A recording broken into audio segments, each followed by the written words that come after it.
Hello, everyone, and welcome back to This Is Me podcast. I hope you guys missed me as much as I missed you. I pretty much took the month of May off because it was my birthday and your girl turned 40. So I know it's been about 2 months since my last podcast, but honestly, just leading up to my birthday, I was in a moment of silence within myself because I was just going through so much. You all know I'm currently in court with my ex-husband over custody of the children, if you listen to my previous podcast. And, just being in that situation kind of opened up old wounds and kind of pushed back my healing process a little bit. And that aside, I was also just like embracing turning 40 because it is just insane. And I've always said, like, the moment you turn 18 to 21, your mindset is different. From 21 to 25 is different. From 25, 26, 27, for the next 5 years until you reach 30 is different. But let me tell you, when you are about to enter into your 40s, it is just insane on the transition of your mindset and really what it is that you want in life and understanding life. And I was just loving it. I love being 40. I had a wonderful 40th birthday. On the day of my birthday, I woke up, I took the kids to daycare, I went to the gym. I went and stopped at the liquor store and got me a bottle of champagne, a Vive Clos to celebrate being 40. I had scheduled an at-home massage, which was luxurious. I literally felt like I was on vacation with this massage. It was just amazing. And I went and picked up my kids. I went to my girlfriend's house and they sang me happy birthday. And it was the best birthday ever. It didn't have to be lavish, extravagant. It was just perfect. And when you reach 40, you realize that it's the simple things in life that truly matter. If you have a good group of people, or even one person or two people that you can lean on and depend on and count on and who are truly authentic, that's really all you need in life.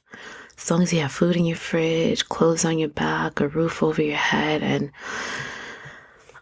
I'm truly, truly living in a moment of pinch me. You know what I mean? And anything that happens hereafter is a bonus because I've hit the bottom. I was at the bottom. And when you're at the bottom, when you hit rock bottom and you just get to the top, on your way up, every little blessing is truly appreciated. Every win is to be celebrated. So I just feel amazing. I look amazing. I just feel great. My kids are good. But again, I'm still dealing with that other part of me where I was lost for a period of my life, and slowly but surely, I was finding myself. I'm finding myself. And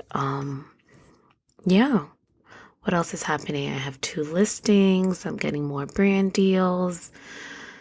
I'm currently planning my second women's empowerment, the We Too brunch, women empowerment. We eat together. So I'm excited about starting to plan that, which I'm a little behind the ball because I have it scheduled for August 3rd. And honestly, this court thing has kind of really consumed me, which I'm a little bit upset about with myself because of it. But it's okay because when it comes to your children, you can't focus on anything else. But I just wanted to share something today with you because I was watching the Jennifer Lopez love story and stuff. There was like the kind of musical movie, and then she did a documentary about why she wanted to do the movie and what led to her really putting herself out there, and she really gets deep about her emotions. And I think that for me during my healing process, that was one of the things that really helped me a lot, was being vulnerable, expressing and sharing and knowing that I'm not alone in a place of pain, because we kind of tend to mask it. It's like everything's perfect, but no, we are hurting. Like, it can look great on the outside. It's why I'm such an open book, but deep down we're fighting these demons. And unless you speak about it, you won't be able to understand it, because if you're only thinking about it in your own head, then you having conversations in your own head is dangerous, because one thought can lead into another thought, one thought can lead into another thought, and you're never really unpacking to try to process it or understand it. So what I'm trying to say is that with Jennifer Lopez in this documentary, she was, hold on, let me back up for a second, because Jennifer Lopez has always been disliked or not liked, or no one ever really has been able to kind of connect with her. And in this document, everything always says it's like surfacey, like she's just posing, or she doesn't come back to the Bronx, or she's not real. But in this documentary, she became very vulnerable, and she just explained how she just always dealt with insecurities. And that's why it's like, you always have to look good, or you always have to feel good. But deep down inside, or she was craving something and never really understood what it was. And now at this age, where I think she's 50 or 50 something, she has come to the realization that she was raised by narcissistic parents, or she had a narcissistic mother, and never really knew her place, or never even felt accepted, even though she was doing these great things. And understand that if you hear a lot of celebrities deal with the battle, is they play this role, but at the end of the day, they're still human, and they just don't know how to process the normal, their normal life. So they're just playing this character. And I think that that was the case with Jennifer Lopez, that she was just playing Jennifer Lopez, like that she knew how to do, but she didn't know how to be Jenny. She didn't know who Jenny was. And is why through every marriage is kind of, I love him, this is it, and stuff like that. But you kind of chase something, or you chase that love, instead of learning how to love yourself. And personally speaking, when I left my ex-husband, there was a certain point where I had to stop putting the blame on him. It's like, why did I fall into this? Why did I fall victim into this situation? And it's because maybe I didn't love myself the way that I thought I loved myself, not realizing that I myself was raised by narcissistic parents, and really understanding what narcissism meant. So for her at 50 years old to finally be open about the demons that she was fighting within, now she's going to be able to start her healing process. Now she's really going to start loving herself, because we tend to seek the love that we feel like we lacked when we were little. It's that generational curse, is that childhood trauma. And that for me has genuinely helped me in my healing process, is being vocal about my experience, what I went through, and realizing that there is a community out there, and that life isn't perfect, and we're not perfect. And we're allowed to make mistakes, but we also have to learn from that, and again, the prize of getting older is to have more wisdom. And it really is a beautiful thing. That's why for me, I'm always like, if you need someone to talk to, because maybe there are some of you who don't have anyone to lean on, and just have a safe place, or talk about what you went through or what you're going through a million times a day until you're able to process it. And once you process it and keep asking yourself the tough questions, like, well, do I love myself? And what was it that caught me? What was it that I'm lacking inside that he kind of gave to me? And I believed him, and I kind of clinged on to that. And, going through my court case now, I've been frustrated with myself. I've been angry and stuff because why am I still feeling this way? But understand that things do take time. Healing does take time. And maybe sometimes people aren't fully healed regarding the trauma that was caused on them. So you're not actually necessarily healing from the person or, I miss them, this and that. But what you're healing from is being a victim. And now for me, it's like I was a victim of this person's,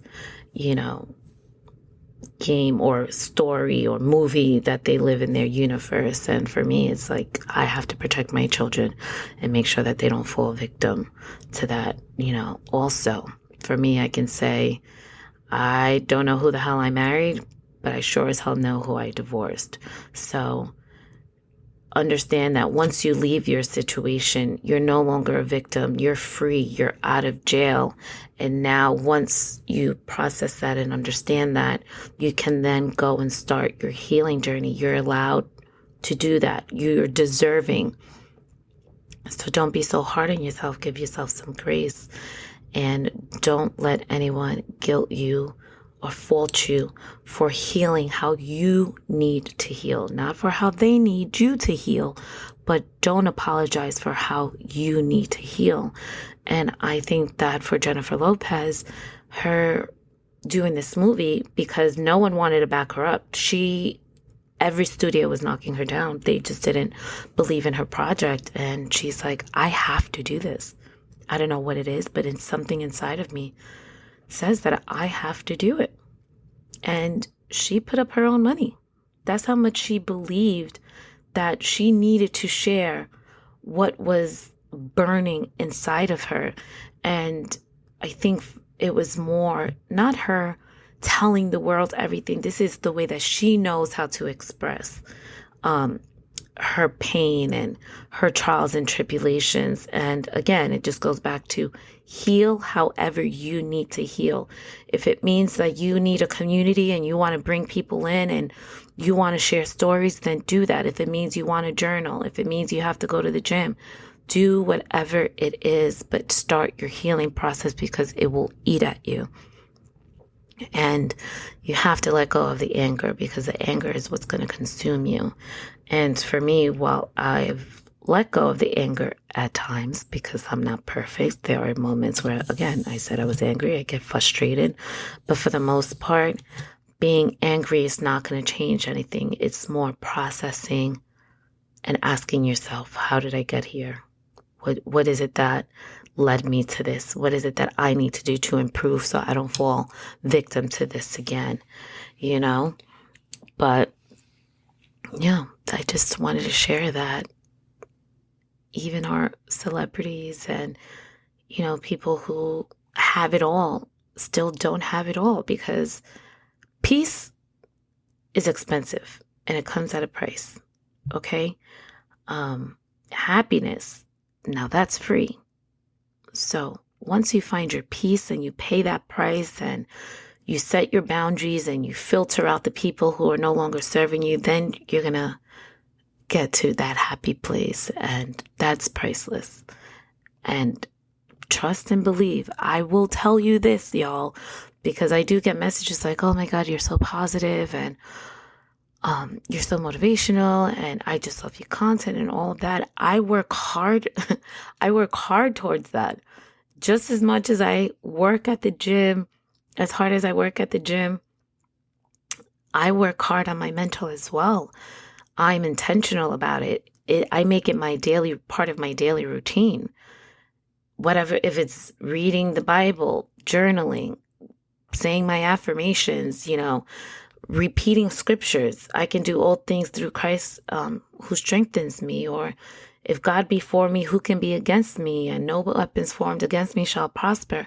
I am reiterating scriptures in my head all day to make sure that when I have that negative thought in my mind, that I immediately replace it with a positive thought.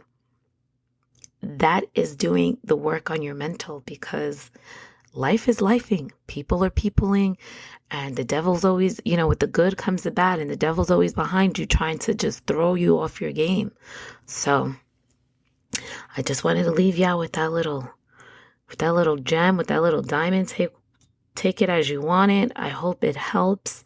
But the This Is Me podcast was truly started, if you just go back to my first episode, I think in 2022, or the end of 2021 rather, it was my escape from the misery that I was living, and I got out of it. And here I am today. You guys have been with me since day one, and I'm proud of myself. And it's okay to tell yourself that you're proud of yourself. And I seen this meme the other day. It said, my mom clapped so hard for me that I didn't hear the naysayers. My mom worked 2 jobs, so that wasn't the case for me. But I clap so hard for myself now, and I wish I would have done that more before, when I started in this industry of taking pictures or being on the radio, or, I've been in the game for a very long time. And if I would have done that back then, who knows where I would have been now. But this is my journey. This is where I'm supposed to be right now. I had to go through that to be here, and I wouldn't change my story. And this is a new chapter. The last decade has been a whirlwind, but I'm excited for chapter 40. I truly, truly, truly am, because it is now that I know what I want. It is now that I know what I'm not going to accept. It is now that I know what life truly means. And I'm just out here trying to live my best life and blocking these weapons, baby. So yeah, I love you all. Thank you always for supporting me and my family and my children and everything like that. As always, share my podcast, like, subscribe, comment, shoot me a DM, whatever you want to do, but just reach out. And I love you all. Be blessed, be great, be productive. And as always, I will talk to you soon.